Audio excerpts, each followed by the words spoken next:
Assalamualaikum warahmatullahi wabarakatuh. Izin untuk memperkenalkan diri. Perkenalkan, nama saya Yasifa Afiza dengan NIM 2511111320012 dari Fakultas Kedokteran Gigi Universitas Lambung Mangkurat angkatan 2025. Jadi di sini saya akan menjelaskan mengenai sistem reproduksi pada wanita sebagai tugas dari dosen pembimbing Dr. Oski Iliandri, Magister Kesehatan. Jadi di sini saya akan menjelaskan tentang sistem reproduksi pada wanita. Jadi pertama-tama saya akan menjelaskan apa itu pengertian dari sistem reproduksi. Nah, sistem reproduksi itu adalah sistem biologis yang terdiri dari organ, jaringan, dan hormon yang bekerja sama untuk menjalankan proses perkembangbiakan.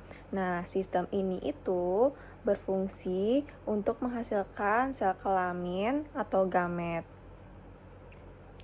yang mendukung proses pembuahan.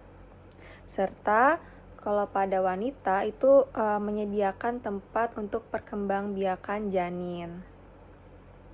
Nah, selain itu sistem reproduksi juga itu berperan dalam mengatur siklus menstruasi dan juga pembentukan ciri-ciri seksual sekunder dan menjaga keseimbangan hormonal yang penting bagi kesehatan tubuh.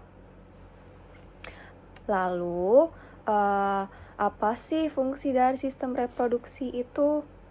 Nah, fungsi utama dari sistem reproduksi itu adalah untuk memproduksi gamet dan juga memungkinkan terjadinya pembuahan, serta mendukung kehamilan dan juga kelahiran. Nah, pada wanita sendiri, sistem ini itu menghasilkan sel telur yang menyediakan tempat terjadinya fertilisasi dan menjadi lokasi pertumbuhan janin di rahim. Nah, sistem reproduksi ini juga menghasilkan hormon seperti estrogen dan progesteron yang mengatur menstruasi. Selain itu juga mengatur ovulasi dan perkembangan seksual. Nah, secara keseluruhan, fungsi sistem reproduksi ini tidak hanya untuk melanjutkan keturunan, tetapi juga mempengaruhi kesehatan dan juga keseimbangan biologis tubuh. Lalu, apa aja sih organ dari sistem reproduksi wanita itu? Nah, dapat dilihat dari PPT ya. Di sini ada organ pada bagian interna dan juga organ pada bagian eksterna. Di sini saya akan menjelaskan terlebih dahulu pada organ pada bagian interna. Nah, di sini ada organ wanita pada bagian interna, yaitu yang pertama ada ovarium. Ovarium ini adalah organ yang berpasangan yang menghasilkan sel telur serta hormon estrogen dan progesteron. Struktur ovarium itu terdiri dari epitel germinal, tunika albuginea, korteks dan medula, tempat folikel berkembang dari folikel kecil hingga folikel matang sebelum ovulasi. Organ ini juga menjadi pusat utama proses pembentukan ovum. Lalu yang kedua ada tuba uterina atau tuba Fallopi. Nah, tuba uterina atau tuba Fallopi ini adalah saluran yang menghubungkan ovarium dengan rahim dan menjadi tempat terjadinya pembuahan. Bagian-bagiannya itu meliputi infundibulum dengan fimbria, ampula, isthmus, dan pars uterina. Dinding tuba memiliki lapisan mukosa otot dan serosa yang membantu menggerakkan ovum menuju uterus. Nah, dapat dilihat dari gambar ya. Ini ada tuba uterina. Dan juga di sini ada ovariumnya. Lalu yang selanjutnya ada uterus atau rahim. Nah, uterus ini adalah organ berotot tempat hasil pembuahan yang menempel dan berkembang menjadi janin. Nah, rahim sendiri itu terdiri dari fundus, korpus, dan juga serviks dengan dinding yang memiliki 3 lapisan. Apa aja sih? Yaitu yang pertama ada endometrium, myometrium, dan perimetrium. Nah, struktur ini memungkinkan uterus berkontraksi saat melahirkan dan berubah selama siklus menstruasi. Lalu yang keempat ada vagina. Vagina adalah saluran elastis yang menghubungkan serviks dengan bagian luar tubuh. Nah, vagina sendiri itu berfungsi sebagai organ kopulasi, jalan keluarnya darah menstruasi, serta jalannya lahir. Nah, dindingnya tersusun atas mukosa, otot, dan adventitia dengan lipatan atau biasanya disebut rugae, yang membuatnya dapat merenggang. Nih ya, di sini dapat dilihat di layar ada vagina dan juga ada uterus atau rahim.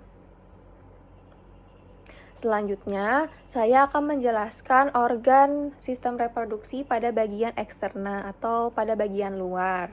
Nah, yang pertama itu ada mons pubis. Nah, mons pubis sendiri itu adalah sebuah tonjolan jaringan lemak yang berada di atas tulang pubis. Bagian ini berfungsi untuk melindungi tulang dan jaringan di bawahnya dari benturan. Setelah itu, setelah pubertas, mons pubis itu ditutupi dengan rambut yang membantu untuk mengurangi gesekan dan memberikan perlindungan tambahan pada area genital. Nah, dapat dilihat ya, ini sebuah tonjolan pada bagian ini merupakan mons pubis yang ditutupi dengan sebuah rambut-rambut. Lalu yang kedua ada labia majora. Labia majora ini adalah 2 lipatan kulit besar yang terletak di bagian kanan dan kiri vulva. Nah, lipatan ini mengandung jaringan lemak, kelenjar keringat, serta rambut, dan berperan melindungi organ reproduksi bagian dalam dari infeksi, gesekan, dan kontaminasi luar. Labia majora juga menjaga kelembapan area genital. Lalu yang ketiga, ada labia minora. Nah, labia minora ini adalah lipatan kulit tipis tanpa rambut yang berada di dalam labia majora. Bagian ini kayak pembuluh darah dari ujung saraf sehingga sensitif terhadap rangsangan. Nah, labia minora sendiri itu berfungsi untuk melindungi vestibulum dan mengatur kelembapan serta membantu menyalurkan aliran sekresi dari vagina dan uretra. Lalu yang keempat ada klitoris. Nah, klitoris sendiri itu adalah organ erektil yang kecil yang sangat sensitif karena mengandung banyak ujung saraf.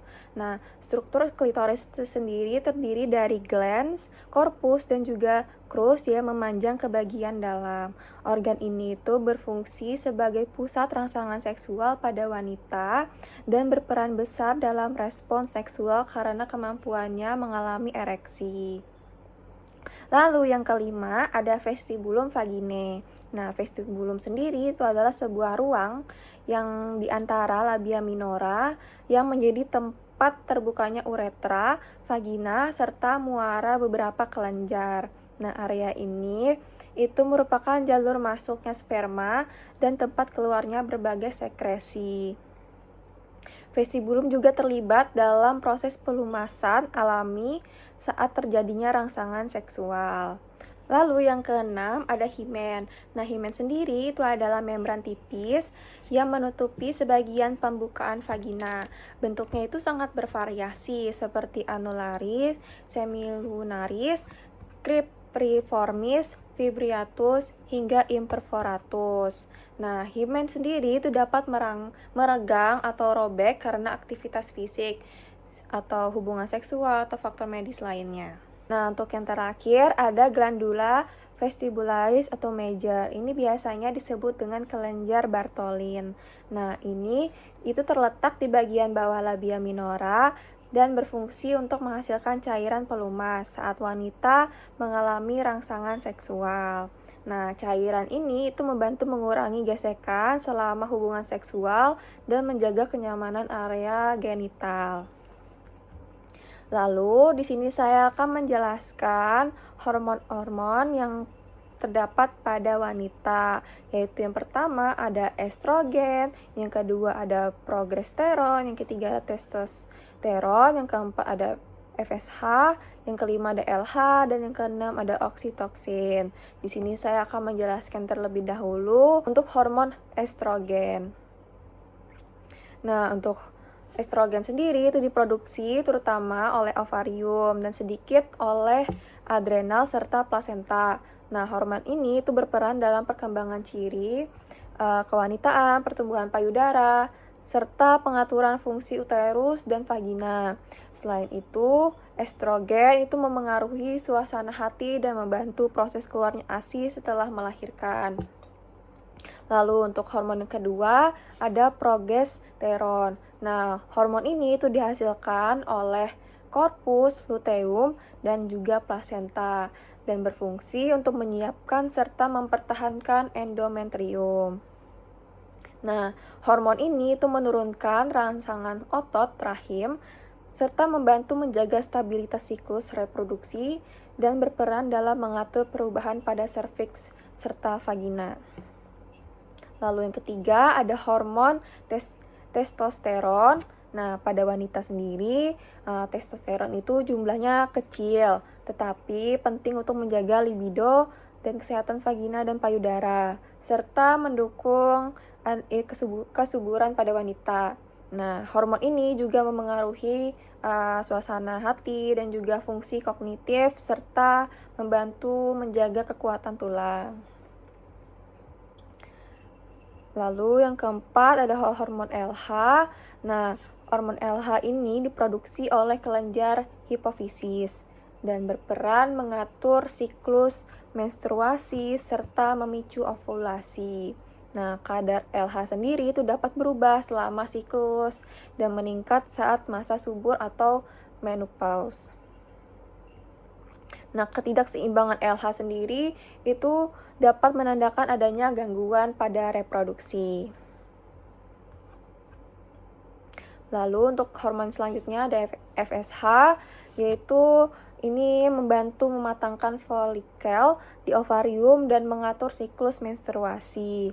Nah, kadar FSH sendiri yang rendah itu dapat menunjukkan gangguan ovulasi, sedangkan kadar yang tinggi itu sering muncul pada menopause atau masalah fungsi ovarium.